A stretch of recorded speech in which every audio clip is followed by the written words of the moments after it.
तो चलिए गाइस, आज हम सीखेंगे समांतर श्रेणी का जो चैप्टर है उसका प्रश्नावली 5.1 यानी 5.1 का पहला क्वेश्चन जो है वो यही क्वेश्चन है कि प्रत्येक किलोमीटर के बाद का टैक्सी किराया जबकि प्रथम किलोमीटर के लिए किराया 15 रुपये है और प्रत्येक अतिरिक्त किलोमीटर के लिए किराया 8 रुपये है, यानी 8 रुपये बढ़ता रहेगा। तो इसका हल क्या लिखेंगे? हल लिखेंगे सबसे पहले प्रथम किलोमीटर के लिए किराया जो हमको 15 रुपये दिया था, है ना, और उसके बाद अब दूसरे किलोमीटर यानी उसी में ऐड होता रहेगा। तो द्वितीय किलोमीटर के लिए किराया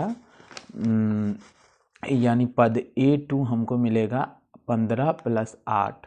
तो हम लोग का कितना हो जाएगा? इन दोनों को ऐड करेंगे तो ये 8 5 13, 13 के 3 हासिल गया, एक यहाँ पर, और ये 1 1 2 हो जाएगा। ठीक है, तो ये हम लोग को दूसरा पद मिल गया। अब ये इसी तरह तृतीय यानी तीसरा पद हम लोग को मिलेगा। जो इसमें सिर्फ गाइस कुछ नहीं करना, 8 प्लस ऐड करते रहना। तो तीसरे पद के लिए क्या रहेगा?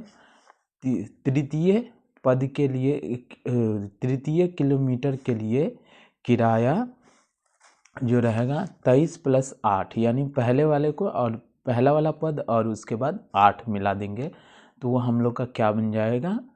31 बन जाएगा। 8 3 11, 11 के 1 हासिल गया 1, और यहाँ पे 2 1 3, तो 3 है ना। अब इसी तरह अब क्या करेंगे? अब सार्व अंतर ज्ञात करेंगे। सार्व अंतर क्या होता है? तो अब सार्व अंतर को हम D से डिनोट करते हैं, अब पद को A से डिनोट करते हैं। तो सार्व अंतर D जो है कॉमन डिफरेंस हम इसको बोलते हैं, और इसको A को हम लोग बोलते हैं टर्म। तो पहला यहाँ पे देखेंगे क्या D क्या होता है? A2 - A1 यानी टर्म 2 माइनस टर्म 1। अब टर्म 2 फर्स्ट वाला दूसरा वाला कितना आया था हम लोग का? ये देखो 15 + 8 23, तो ये 23 लिखा है यहाँ पे, ये देखिए 23 लिखा है, और उसके बाद 15 माइनस किए हैं, है ना, क्योंकि फर्स्ट टर्म कितना है हम लोग का? A1 कितना हम लोग का? 15 है, तो 15 माइनस किए। तो यहाँ पर 23 और 15 माइनस करने के बाद 8 बचता है। फिर इसी तरह सार्व अंतर यानी कॉमन डिफरेंस 2 हम लोग यूज़ करेंगे। तो इसके लिए क्या रहेगा? मतलब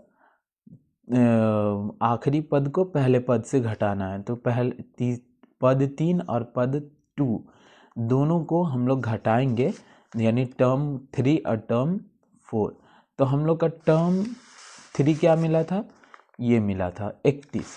तो 31 को अगर 23, और ये टर्म 2 कितना है? 23 है, तो हम लोग घटा देंगे। तो इसमें सिंपल सा घटाएंगे, तो यहाँ पे बनेगा क्या? 23 माइनस 31। तो यहाँ पर हम लोग अगर माइनस करेंगे तो 11 में से अगर ये एक इधर उधर इससे ले लिया उधार, तो 11 में से अगर 3 चला जाएगा तो बचेगा कितना? 8 बचेगा। अच्छा गाइस, ये तो हो गई मोटी मोटी बात। अब 11, अच्छा यहाँ पे आप भी करोगे तो आपको भी ये आंसर मिलेगा। 31 में से 23 घटाओगे तो 8 मिलेगा। तो ये D2 हो गया। तो दोनों में कॉमन डिफरेंस सेम आया, तो अतः ये क्या है?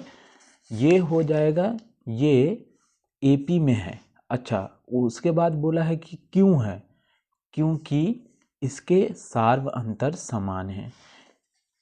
ठीक है गाइस, देख लीजिए, मैंने करके बता दिया। आप लोग और मेहनत करेंगे तो इंशाल्लाह हम लोग कामयाब होंगे।